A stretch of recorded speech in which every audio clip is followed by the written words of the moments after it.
오늘 우리 본문은 잘 아는 본문이죠. 요셉이 형제들과 정말 오랜만에 재회하는 그런 장면입니다. 오늘 본문에서 요셉은 형제들에게 자신의 정체를 밝히죠. 그런데 사실 이 본문을 곰곰이 묵상해 보면 전혀 다른 장면을 기대할 수도 있습니다. 이게 무슨 말인고 하니, 우리가 아는 것처럼 요셉은 형제들에게 노예로 팔려서 애굽에까지 오게 되었잖아요. 그죠? 비록 하나님의 은혜 가운데 애굽의 총리가 되는 그런 자리로 오긴 했지만, 그 오기까지 형제들에 의해서 애굽의 노예로 팔리면서, 그죠? 죽을 고비도 넘기고 얼마나 서러운 시간들을 보내야 했겠습니까? 그죠? 혹시 애굽에 팔려와서 애굽에서 총리가 되기까지 시간이 얼마나 걸린지 아십니까? 네. 몇 살에 팔려왔을까요? 요셉이 17살에 팔려왔어요. 그리고 총리가 됐을 때 나이가 30입니다. 그러니까 몇 년의 세월을 보냈던 거예요? 13년의 그 서러움의 시간들을 보내야 했습니다. 노예로, 감옥의 수감자로 그렇게 보냈죠. 그죠? 그런데 나를 그런 구렁텅이에 빠뜨린 사람들이 누구였어요?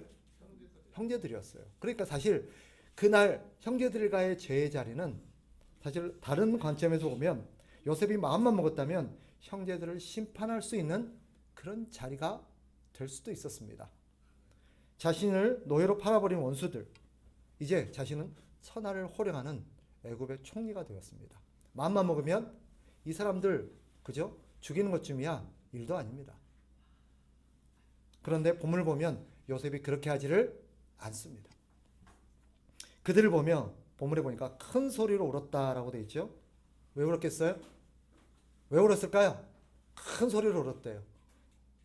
아마 짐작컨대 두 가지 의미가 내포되어 있었을 것입니다.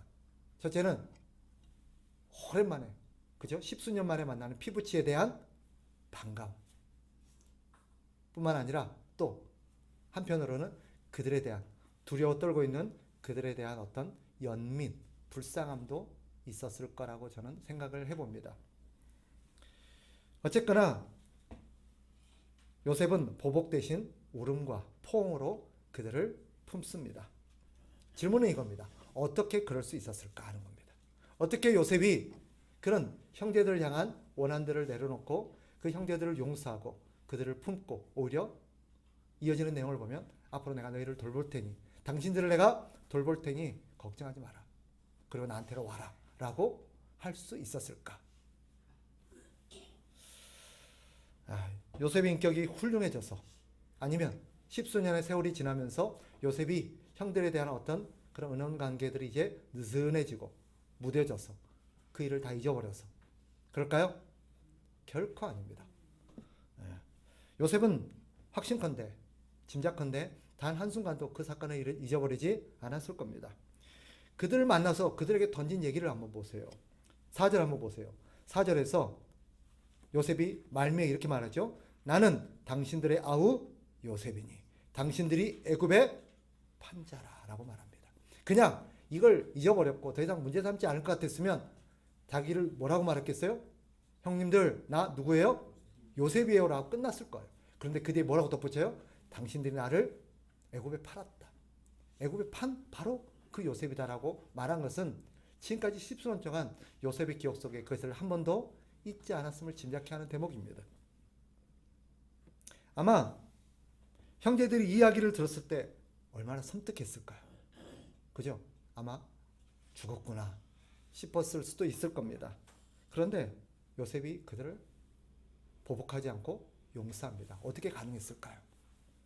한마디로 말하면 자신의 인생, 자신의 사건을 보는 눈이 달라졌기 때문입니다. 단순히 요셉이 성숙해서, 요셉이 이제는 그런 거 시간이 많이 흘러서 이제 대수롭지 않아서 아닙니다. 지금까지 요셉은 자기가 이 처지, 이 상황이 된 것이 형들 때문이었을 거라고 생각했습니다. 그래서 형들에 대한 원한도 있었을 것입니다. 그런데 오늘 이 형들을 만나게 되면서, 특별히 이 가뭄 속에, 이 고난 속에 형들을 만나게 되면서 요셉은 깨닫게 됩니다. 이 모든 것이 하나님의 섭리가 있었다는 것을, 하나님의 계획이 있었다는 것을 깨닫게 됩니다. 이 흉년에 자신이 총리로 세워진 것, 그리고 그때 형제들이 양식을 찾아 자기에게로 온 것, 이 모든 것들을 되짚어 보니까 이게 하나님의 일하심이구나.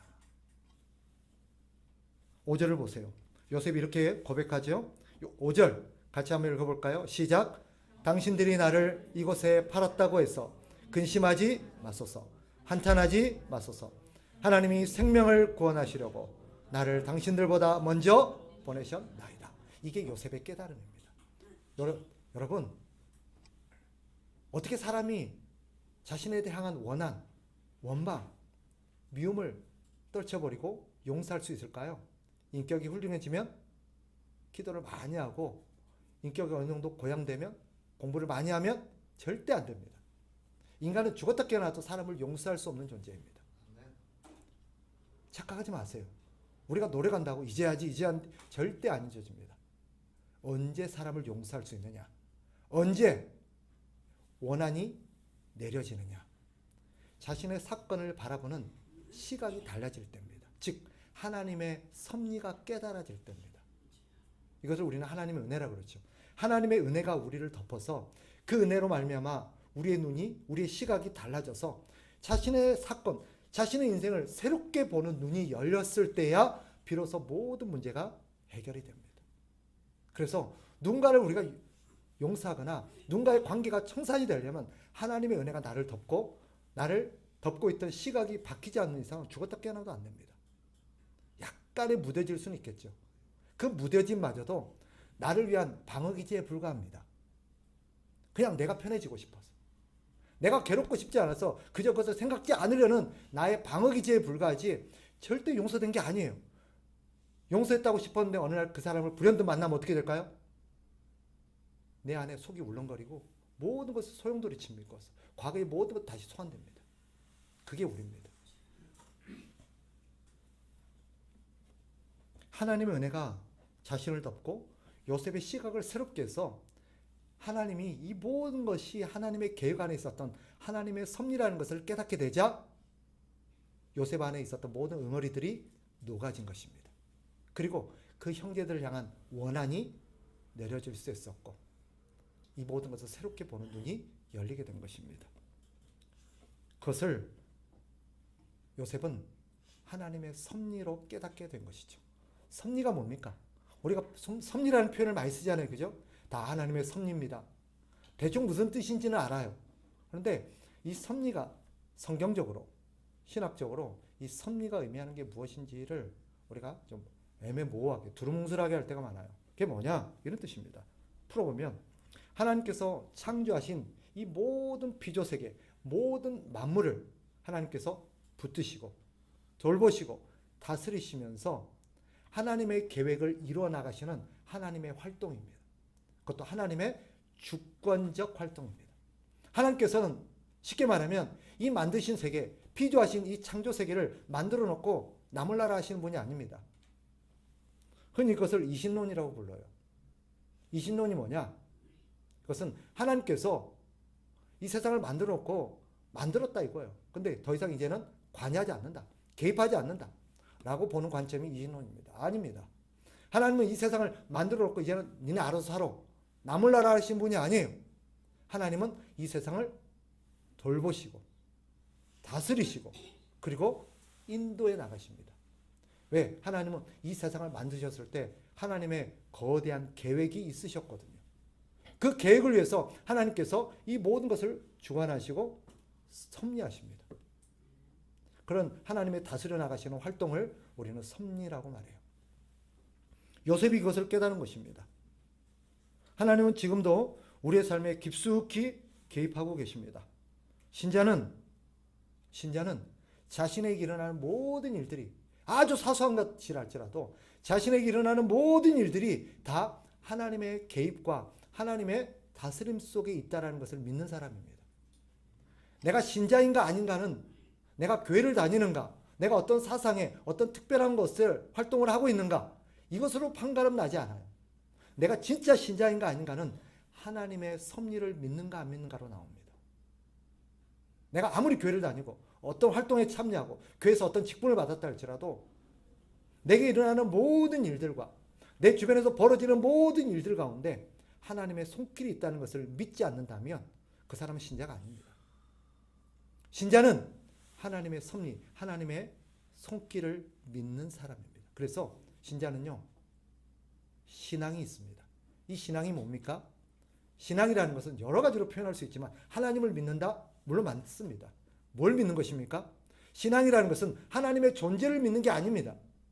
하나님께서 이 세상을 만드셨을 뿐만 아니라 지금도 이 세상을 주관하고 계신다. 다스리고 계신다. 섭리하고 계신다는 것을 믿는 것이 신앙입니다.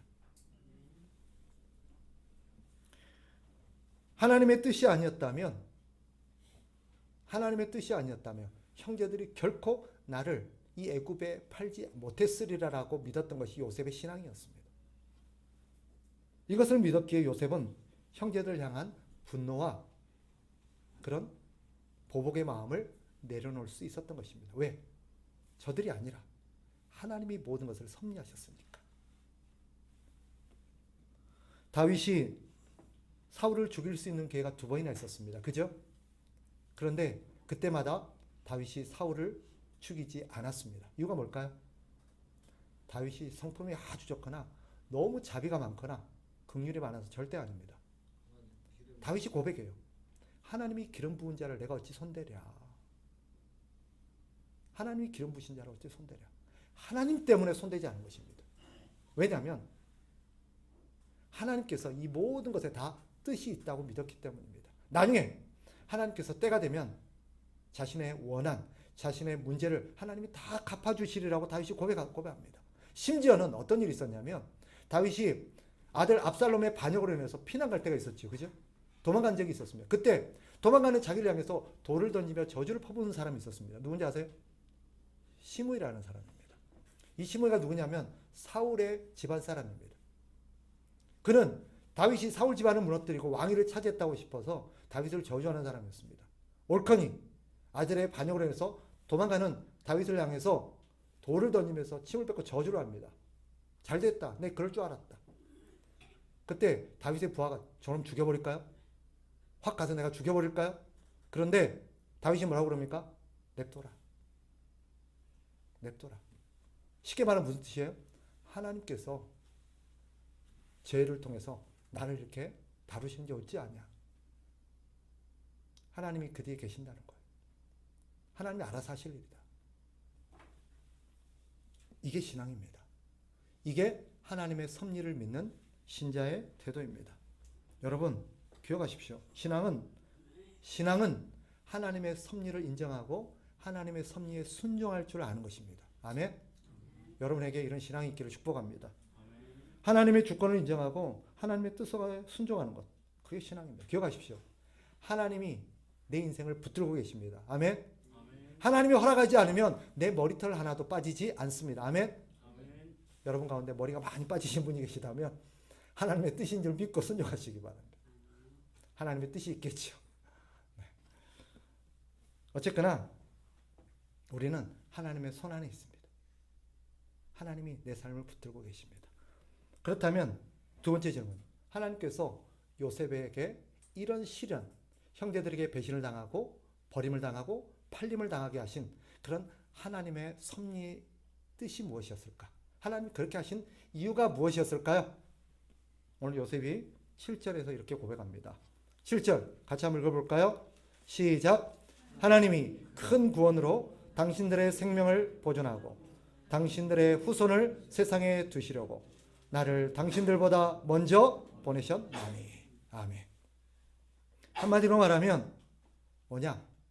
하나님이 다 뜻이 있었는데 그렇게 하신 데는 뜻이 있었다는 거예요. 고난에 목적이 있다는 것입니다. 한번 따라합시다. 고난에는 목적이 있다. 그 목적이 뭐냐? 오늘 본문의 내용을 우리가 다 읽지는 않았지만 세 가지로 정리가 가능합니다. 이 본문 안에 녹아있는 하나님의 섭리, 하나님의 이 섭리를 통한 하나님의 의도가 세 가지가 드러나는데 첫째로 뭐냐?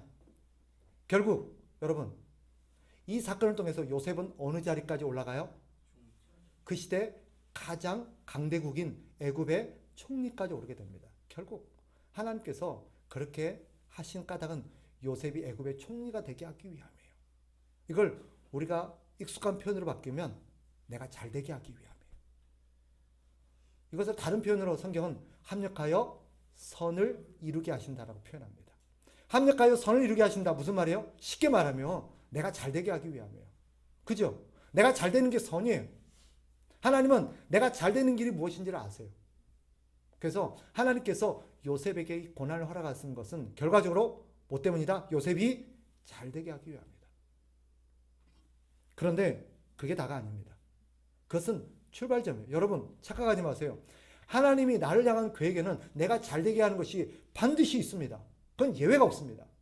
내가 잘 되는 것이 하나님의 뜻 맞습니다. 그건 부정할 수가 없어요. 그런데 이것은 종착점이 아니라 출발점입니다. 내가 잘 되게 하는 것이 끝이 아니라 내가 잘 되게 해서 하실 일이 있기 때문입니다. 그래서 내가 잘 되는 것은 당연한 건데 내가 잘 되고 나서 내가 잘 됨으로 인해서 해야 될 일이 있다는 거예요. 그래서 나의 잘됨은 종착점이 아니라 뭐다? 출발점이라는 거예요. 하나님은 요셉을 잘되게 하심으로써, 즉 애굽의 총리가 되게 하심으로써 이루고자 하는 궁극적인 뜻이 또 있었습니다. 그게 뭐냐? 오늘 본문에 드러나는 것처럼 하나님을 증거하게 하기 위함입니다. 뭐라고요? 하나님을 증거하게 하기 위함. 오늘 본문에 보면 좀 줄을 꺼놓으세요. 오늘 본문에 요셉이 이 모든 것의 주체가 내가 아니라 하나님이셨다. 하나님이 다 하신 거다. 하나님이 이 모든 걸 이루시고 하나님이 오늘 이렇게 인도하셨다라고 3번이나 고백합니다. 5절 줄을 꺼놓으세요. 중간쯤에 보면 하나님이 생명을 구원하시려고 나를 당신들보다 먼저 보내셨나이다. 하나님이라는 단어 있잖아요. 거기다 동그라미 놓으세요. 7절 시작 부분에 하나님이 되어 있잖아요. 동그라미. 하나님이 큰 구원으로 당신들의 생명을 보존하고 당신들의 후손을 세상에 두시려고 나를 당신들보다 먼저 보내셨다라고 되어 있죠. 8절 또 중간에 보면 하나님이 나를 바로에게 아버지로 삼으시고 온 집에 주로 삼으시며 애굽의 통치자가 되게 하셨다라고 말합니다. 저를 보세요. 하나님께서는 요셉을 잘 되게 하시기 위해서 요셉에게 고난을 허락하신 줄 믿으시기 바랍니다. 아멘. 근데 그게 출발점이었어요. 그러고 나서 하나님은 그런 요셉을 통해서 하실 일이 있었어요. 그게 뭐예요? 하나님을 드러내시는 거예요. 하나님을 증거하시는 거예요. 오늘 형제들에게 하나님이 이 일을 다 하셨다. 지금 내가 너에게 양식을 주는 것 같지만 내가 너희를 돌보는 것 같지만 사실 이 모든 것을 계획하시고 이 모든 것을 준비하시고 이 모든 것을 진행하시고 오늘 너희에게 양식을 공급하시는 분이 누구시다? 하나님이시다. 절대 놓치면 안 돼요. 많은 분들이 하나님이 나를 잘되게 하시기 위함이다 라고 말합니다. 맞습니다. 이건 정말 100% 옳은 말입니다. 그런데 거기서 끝나는 경우가 많아요. 그래서 사람들이 자기 잘 되는 것이 인생의 목적인 것처럼 신앙생활 할 때가 많아요. 아니에요. 내가 잘 되는 것은 출발점일 뿐입니다. 하나님은 나를 잘되게 하셔서 나를 통해서 뭘 하십니까? 하나님을 증거하게 하십니다. 아멘. 그리고 또 한 가지. 하나님을 증거하시고 나서 하나님께서 계획하신 또 한 가지가 있습니다. 그게 뭐냐? 오늘 본문에도 말한 것처럼 가족과 민족을 구원하게 하기 위함입니다. 요셉이 애굽의 총리가 된 것은 여러분 복수하라고 주신 기회가 아닙니다. 하나님께서 요셉에게 막강한 권력과 막강한 힘을 주셨죠. 재물을 주셨죠. 그 권력과 그 힘을 가지고 옳거니 너 잘 만났다. 네가 나한테 이랬지? 너 한번 죽어봐라. 이러면서 보복하라고 그런 기회와 그런 권리와 그런 능력을 주신 것 절대 아닙니다. 여러분 믿으시기 바랍니다. 하나님께서 요셉에게 이런 막강한 권력과 막강한 자리로 인도하신 이유가 뭐예요? 그 권력과 그 힘을 가지고 뭐 하라고? 민족과 가족을 살리라고 구원하라고 주신 줄 믿습니다. 아멘. 요셉의 신앙 고백을 들어보세요. 7절 아까 읽었죠? 5절, 7절, 8절 우리가 읽었던 것들 아까 읽었던 것 반복되는 내용이 뭐예요? 5절에 보세요. 하나님이 생명을 뭐 하려고? 구원하려고. 7절에도 하나님이 큰 구원으로 당신들의 생명을 보존하고. 그죠? 이렇게 말해요. 8절에도 그죠? 8절에도 내용에 보면 하나님께서 그죠? 당신들을 위해서 나를 이곳에 보냈다라고 말해요. 즉 하나님께서 요셉에게 이런 시련과 고난을 통해서 요셉을 잘되게 하시고 또 하나님을 드러낼 뿐만 아니라 궁극적으로 뭐 하시려고? 민족과 가족들을 구원하게 하시려고. 그런 막강한 기회를, 권력을, 힘을 주신 줄 믿습니다. 아멘. 여러분 기억하십시오. 이거는 성경이 가르치는 분명한 진리입니다. 예외가 없습니다. 한번 따라합시다. 고난에는 목적이 있다. 네. 예외가 없어요. 요셉에게 일어난 고난만 아니라 우리에게도, 저와 여러분에게도 일어난 고난들이 있죠. 그죠? 요셉과 비슷한 그런 억울함과 또 배신과 서러움, 그런 일들이 있을 것입니다. 우리도 누군가를 미워하는 사람이 있을 거예요. 나에게 과거에 해를 입히고 손해를 끼치고 나를 아프게 하고 나를 배신하고 상처를 주고 그런 사람이 있죠. 저도 있습니다. 저도 있어요. 그런데 하나님께서 오늘 본문을 통해서 우리에게 말씀하시는 거예요. 모든 고난에는 뭐가 있다? 목적이 있다. 그 목적이 뭐예요? 오늘 본문에 세 가지를 딱 설명합니다. 첫째, 하나님 우리에게 고난을 주신 이유 뭐다? 내가 잘되게 하기 위해서. 결과적으로 이 사건이 없었다면 요셉은 애굽의 총리가 될 수 있었을까요? 없었을까요? 없어요. 없어요. 하나님께서는 요셉을 애굽의 총리로 세우시고자 그 고난의 과정을 통과하게 하신 줄 믿습니다. 아멘. 네.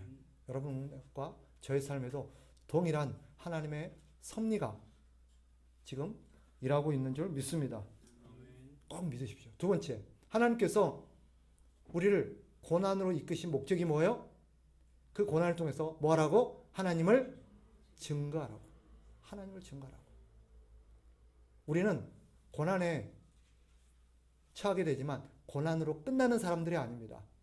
예외 없이 우리는 고난에 처하게 되지만 하나님은 반드시 그 고난에서 우리를 건져내시고 고난을 이기게 하시고 고난을 딛고 우리는 성장하게 하시고 승리하게 하시고 도약하게 하십니다. 아멘. 그런데 그 도약의 자리에서 하나님께서 우리에게 기대하시는 게 있습니다. 그 도약이 끝이 아니에요. 그 자리에서 뭐 하라고? 하나님을 증거하라고. 세 번째, 그리고 하나님께서는 우리에게 그 도약의 자리에서 주신 권력과 기회와 능력을 가지고 우리는 뭘 해야 됩니까? 사람을 살리는, 사람을 구원하는 일을 해야 될 줄 믿습니다. 아멘.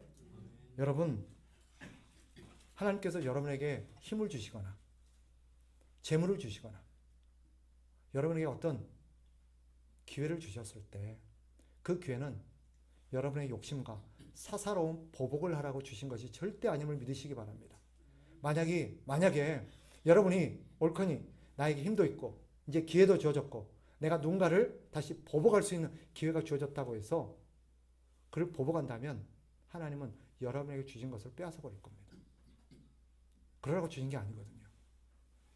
이상하게 성경을 보시면 거의 예외 없이 하나님은 그 핍박을 당하거나 어려움을 당했던 사람들에게 반드시 상대에게 보복할 수 있는 어떤 기회를 주십니다. 아까 말했죠.